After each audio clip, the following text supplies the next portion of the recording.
السلام علیکم ورحمۃ اللہ وبرکاتہ نحمدہ ونصلی علی رسولہ الکریم اما بعد۔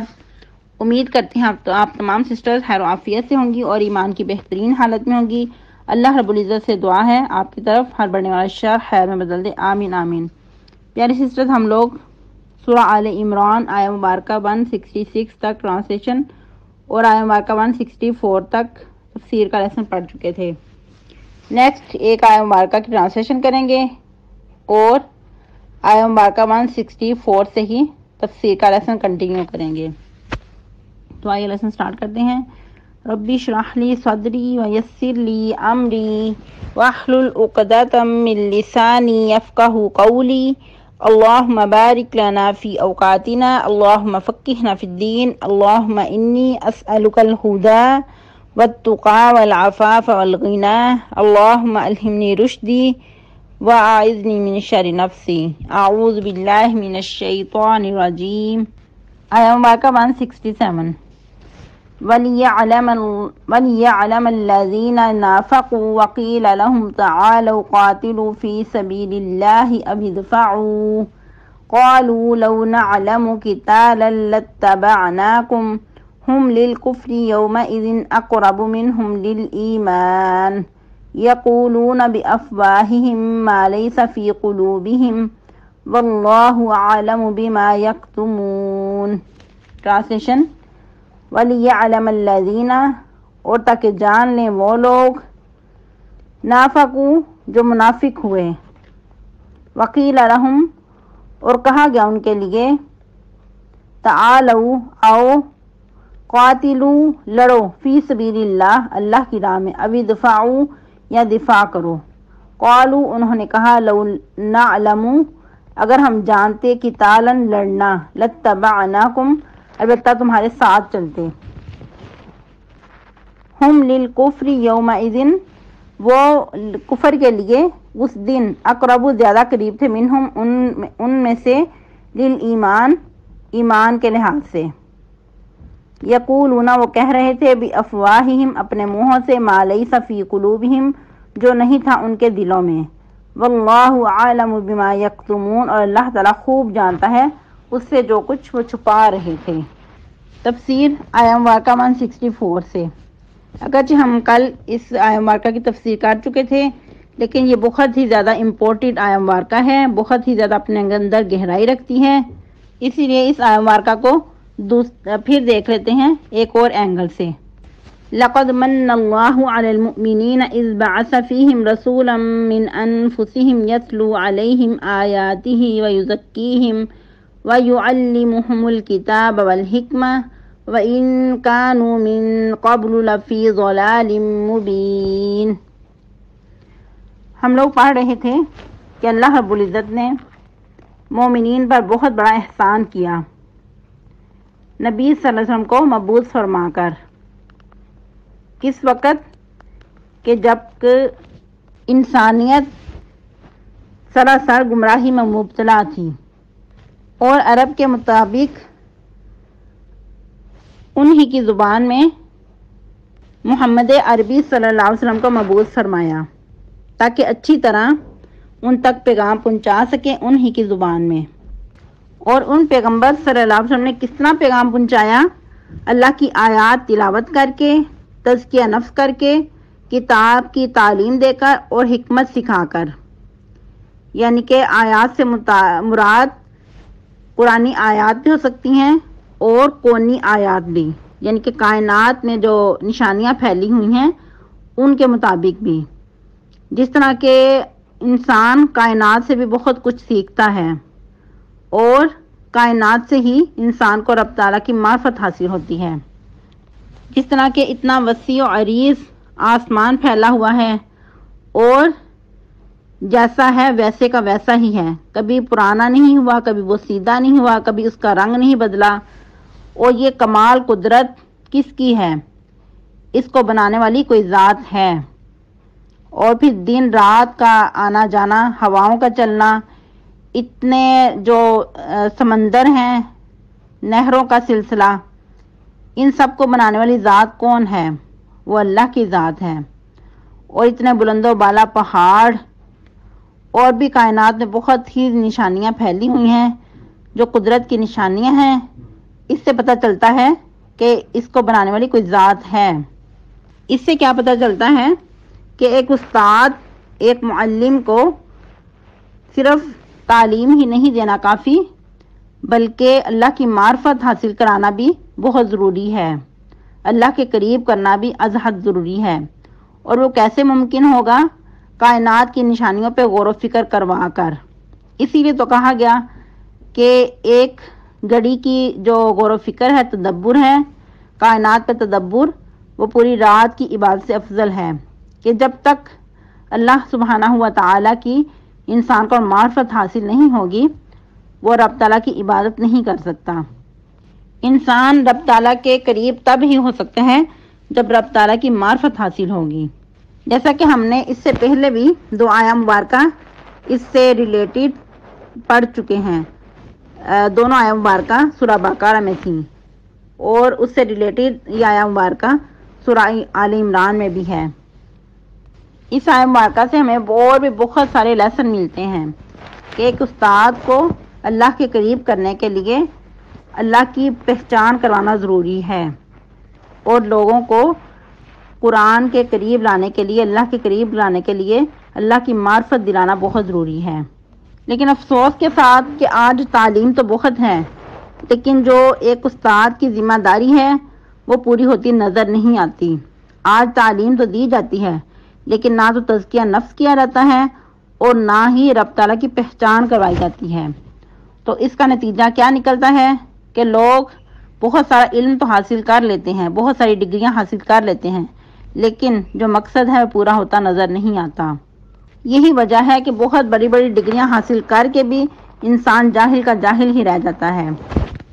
جس طرح کہ اس آیت مبارکہ کے لاسٹ پہ کہا گیا وَإِن كَانُوا مِن قَبْلُ لَفِي ضَلَالٍ مُبِينٍ کہ انسانیت اس سے پہلے، کس سے پہلے؟ نبی صلی اللہ علیہ وسلم کی بعثت سے پہلے کھلم کھلا گمراہی میں مبتلا تھی. تو سوال پیدا ہوتا ہے کہ کیا عرب میں تعلیم نہیں تھی؟ ایسا نہیں ہے، تعلیم ان کے پاس بہت تھی.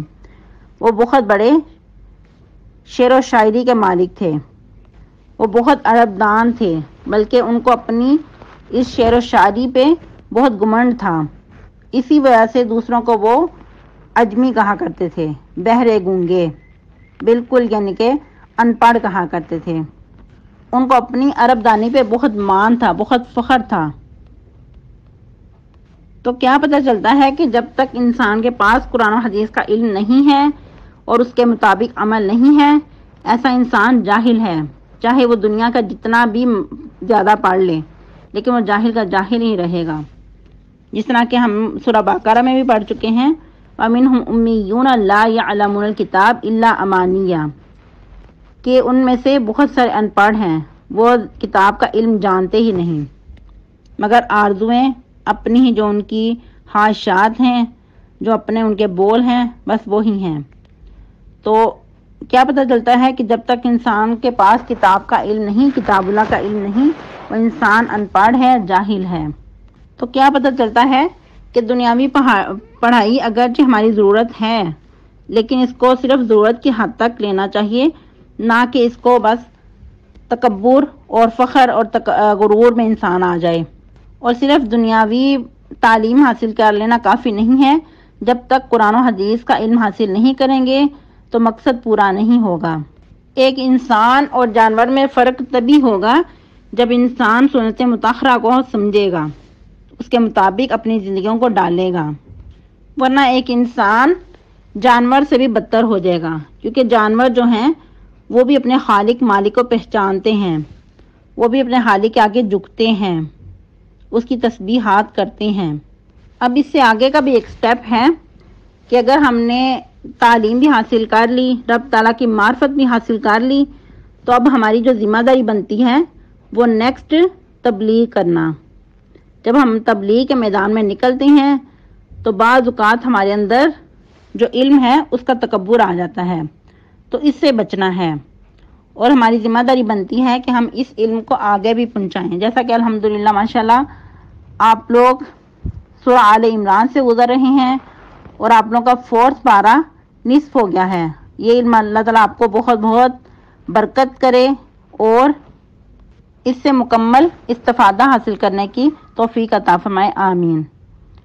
تو اب جو ہماری ذمہ داری بنتی ہے وہ اس کو ہم آگے بھی پہنچائیں، جیسا کہ نبی صلی اللہ علیہ وسلم کا ارشاد مبارکہ ہے، بلغوا عنی ولو آیا، کہ میری طرف سے پہنچا دو چاہے ایک ہی آیہ مبارکہ ہو، کہ انسان اگر ایک آیہ مبارکہ بھی سیکھتا ہے تو انسان کی ذمہ داری بنتی ہے کہ اس کو آگے بھی پہنچائے۔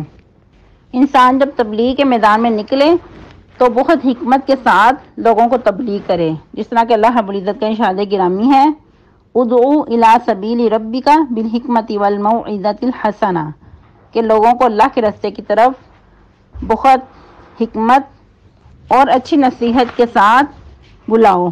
اور پھر یہ موقع جو ہوتے ہیں بہت صبر آزما بھی ہوتے ہیں، جب حکمت کے ساتھ چلنا ہے تو پھر صبر کے ساتھ بھی چلنا پڑے گا، اگر صبر کا دامن ہاتھ سے چھوڑ دیا تو پھر نقصان بھی ہو سکتا ہے۔ اور پھر علم آنے کے بعد سب سے بڑھ کے جو ضرورت ہے وہ انسان کے اندر تحمل مزاجی کا ہونا بہت ضروری ہے، اور اس کی روشنی میں آپ نے اپنا جائزہ لینا ہے کہ جب ہم دوسروں کو تبلیغ کرتے ہیں تو ہمارا انداز، ہمارا رویہ، ہمارا مزاج کیسا ہوتا ہے۔ نیکسٹ آیہ مبارکہ 165، اولما اصابتکم مصیبۃ قد اصبتم مثلیہا، کیا جب تمہیں مصیبت پہنچی، کون سی مصیبت کی طرف اشارہ ہے؟ غزوہ احد کی طرف۔ یہ پھر سے وہی واقعے کو کنٹینیو کیا جا رہا ہے کہ اس وقت تم بھی دو مثل پہنچا چکے تھے۔ دو مثل سے کیا مراد؟ غزوہ بدر کی طرف اشارہ ہے کہ اس وقت تم 70 ان کے مار چکے تھے اور 70 کو قید کر چکے تھے۔ تو اس وقت تم نے کیا کہا کہ یہ کہاں سے ہے؟ تو اللہ تعالیٰ فرما رہے ہیں، قل ھو من عند انفسکم، یہ تمہارے ہی نفسوں کی طرف سے ہے، کہ تمہاری طرف سے ہی جو غلطی ہوئی تمہیں اس کا پھر خمیازہ بھگتنا پڑا، کہ تمہیں کہا گیا تھا کہ درہ نہیں چھوڑنا، اور جب تک نبی صلی اللہ علیہ وسلم تمہیں حکم نہ دیں تم نے آپ کی طرف نہیں بڑھنا، لیکن تم نے جب دیکھا کہ فتح حاصل ہو رہی ہے، مال غنیمت بانٹا جا رہا ہے، تو تم نے درہ چھوڑ دیا، اور اسی وجہ سے تمہیں پھر اتنا بڑے نقصان کا سامنا کرنا پڑا۔ پھر اللہ تعالیٰ فرما رہے ہیں کہ ان اللہ علی کل شیء قدیر، اللہ تعالیٰ تو ہر چیز پر قادر ہے۔ اللہ چاہتے تو بغیر کسی سبب کے بھی تمہیں فتح عطا کر سکتے تھے، لیکن اس امتحان سے گزار کے تمہیں پرکھنا تھا، تمہیں نکھارنا تھا، تمہیں اپنے کام کے لیے مزید چمکانا تھا۔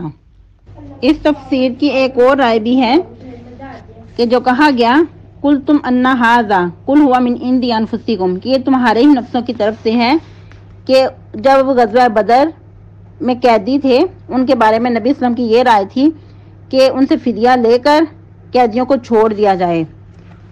یہی رائے ابوبکر صدیق کی بھی تھی، لیکن عمر فاروق رضی اللہ تعالیٰ عنہ کی رائے اس سے مختلف تھی۔ ان کا جو فیصلہ تھا اس کے برعکس تھا، ان کا کہنا تھا کہ جن کے رشتہ دار ہیں ان کے حوالے کیے جائیں اور وہ ان کے ساتھ جنگ کریں اور ان کو یعنی کہ وہ قتل کریں اپنے ہاتھوں سے۔ تو یہی فیصلہ رب تعالیٰ کا تھا، بلکہ اس کے بارے میں یہاں تک آرڈر آیا، نبی صلی اللہ علیہ وسلم نے فرمایا کہ اللہ تعالیٰ اس پہ اتنے سخت ناراض ہوئے کہ قریب تھا کہ جو عذاب اتنا قریب آ جاتا کہ تم اس میں گرفتار ہو جاتے، یعنی کہ نبی صلی اللہ علیہ وسلم نے جو فیصلہ کیا تھا فدیہ لے کے ان کو چھوڑ دینا، تو یہ اللہ تعالیٰ کو پسند نہیں آیا تھا، لیکن اللہ تعالیٰ نے اس پہ بھی درگزر کیا۔ تو کچھ مفسرین کی رائے ہے کہ یہ اس کی طرف اشارہ ہے کہ جو تم نے فدیہ لے کر قیدیوں کو چھوڑنے کا فیصلہ کیا تھا تو یہ تمہیں اس کے بدلے میں نقصان اٹھانا پڑا، یہ جو غزوہ احد میں نقصان ہوا یہ اس کے بدلے میں تمہیں نقصان اٹھانا پڑا، یہ تمہیں جو اتنے بڑے شکست کا سامنا کرنا پڑا تو یہ اس کے بدلے میں تھا۔ پھر مزید اللہ تعالیٰ فرما رہے ہیں وما اصابکم یوم التقى الجمعان، اور جو بھی تمہیں پہنچا جس دن ملی تھی دو جماعتیں تو یہ اللہ کے حکم سے تھا، وَلِيَعْلَمَ الْمُؤْمِنِينَ، اور تاکہ اللہ تعالیٰ جان لے مومنوں کو کہ مومن کتنے سچے ہیں اور کتنا ان کے اندر ایمان ہے، یعنی کہ اللہ تعالیٰ کی معیشت ہی ایسی تھی، اللہ تعالیٰ کی منشا ہی یہی تھی، اللہ تعالیٰ کی اسی میں رضامندی تھی، اور اللہ تعالیٰ نکھارنا چاہتے تھے اور منافقین کو الگ کرنا چاہتے تھے، کیونکہ مسلمانوں کے اندر ہی منافقین بھی چھپے ہوتے ہیں، تو آزمائش سے گزار کے پھر منافقین سامنے آتے ہیں۔ آج کا ایسن اتنا ہی، انشاءاللہ نیکسٹ مارکہ 167 سے سٹارٹ کریں گے۔ سبحانک اللہم ربنا وبحمدک نشہد ان لا الہ الا انت نستغفرک ونتوب الیک۔ السلام علیکم ورحمۃ اللہ وبرکاتہ۔